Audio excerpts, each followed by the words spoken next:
ఆయన తల 1000 ముక్కలు అవుతుందని భయపడుతున్నాడు. అందుకనే ఈరోజు యాగం చేసుకున్నాడు ఇంటికాడ, మృత్యుంజయ యాగం. దాన్ని అంత భయం ఉన్నాడు, తప్పెందుకు చేయాలి? ప్రాణం మీద అంత భయం ఉన్నాడు, ఎందుకు చేయాలి?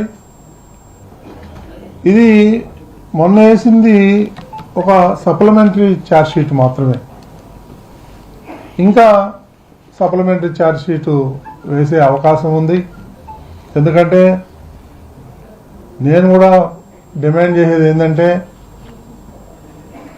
ఆ చిన్నప్ప ఎవరైతే పిఏ ఉన్నాడో, ఈ ఆయన అకౌంట్లోకి కోట్ల రూపాయలు వచ్చినాయి. అక్కడి నుంచి ఎక్కడికి పోయింది? సిబిఐ ఛార్జ్ షీట్లో లేదు. నేను సూటిగా అడుగుతున్నాను సిబిఐని, అది ఎందుకు మీరు దర్యాప్తు చేయలేదు? దాని వెనక ఉన్నటువంటి పెద్దవాళ్ళు ఎవరైతే ఉన్నారో వాళ్ళని ఎందుకు బయట పెట్టలేదు? కనీసం నెక్స్ట్ ఛార్జ్ షీట్లో అన్నా, సప్లిమెంటరీ ఛార్జ్ షీట్లో అన్నా ఎవరైతే దీనికి బాధ్యతలు ఉన్నారో, ఎంత పెద్దవాళ్ళు అయినా సరే, వాళ్ళందరినీ కూడా వెలికి తీయాలని చెప్పేసి నేను తిరుమల తిరుపతి దేవస్థానం నుంచి నేను డిమాండ్ చేస్తున్నాను. వీళ్ళందరూ కూడా 5 ఏళ్ల నుంచి హిందువుల మనోభావాలని ఆడుకున్నారు.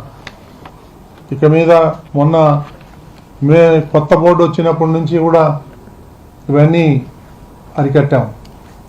ఇవన్నీ కూడా చేసిన వచ్చిన తర్వాత ఈ కల్తీ నెయ్యి కూడా బయటకు వచ్చింది. కుటుంబ ప్రభుత్వం రాకపోతే ఇంకా అట్లాంటి కల్తీ లడ్డూలు ఇంకా జరుగుతూనే ఉండేది.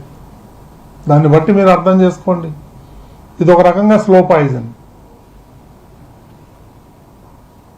కాబట్టి ఇప్పటికైనా మనం మేల్కొన్నాం, అందరు కలిసి పోరాడాలి.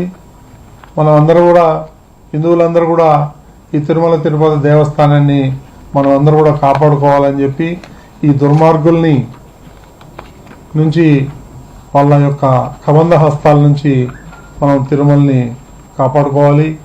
దానికోసం నేను ప్రతి ఒక్క హిందువుని కోరేది ఒకటే, మనం అందరూ ఏకం అవ్వాలి, వాళ్ళ పని భారతం పట్టాలి, వీళ్ళందరి మీద కేసులు పెట్టాలి, వీళ్ళందరినీ జైలుకు పంపించాలి. ఆ కార్యక్రమానికి హిందువులందరినీ నేను కోరుకుంటున్నాను, సహకరించాలని చెప్పేసి నేను అందరికీ విజ్ఞప్తి చేస్తున్నాను. మాట్లాడతారా? గత 5 ఏళ్లలో బియ్యం కుంభకోణం కూడా జరిగిందని చెప్పి ఆరోపణ. నేను ఇందాకే చెప్పాను, ఒక బియ్యం కాదు, ఉప్పు కాదు, పప్పు కాదు, అన్నిట్లోనూ ఫ్రాడ్ జరిగింది.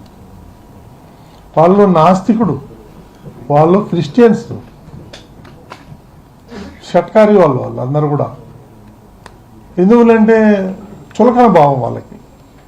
కాబట్టి వాళ్ళకు భయం లేదు, భక్తి లేదు.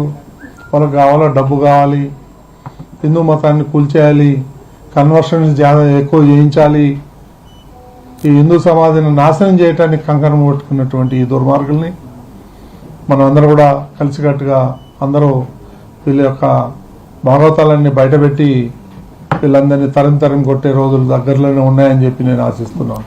అంటే ఇప్పుడు వాళ్ళు చెప్పేది ఇంతకుముందు జంతు అవశేషాలు ఉన్నాయి అని చెప్పేసి మన ప్రభుత్వం కూడా ఆరోపణ చేసింది.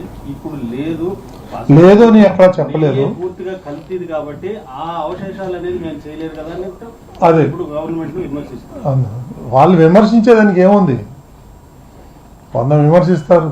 అసలు అది నెయ్యే కాదయ్యా బాబు అంటా ఉంటే ఇంకా కల్తీ ఎక్కడ? 100% కల్తీ. అది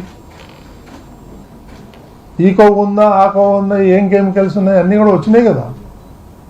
ఎక్కడా కూడా యాన్యువల్ ఫ్యాట్ లేదు అనేది రాలా ఏ రిపోర్ట్లో కూడా. వాళ్ళు తప్పుడు ప్రచారం చేస్తున్నారు ఇవన్నీ కూడా. అది చేయాలని చెప్పి డిమాండ్ చేస్తున్నాను నేను. వెళ్తామండి, కోర్టులో అఫిడవిట్ అయిపోతున్నాం. అవును, తప్పకుండా తీసుకెళ్తాం. అంటే లడ్డు కోసం వాటిన రసాయన, అంటే నెయ్యి కోసం రసాయనాలు పైన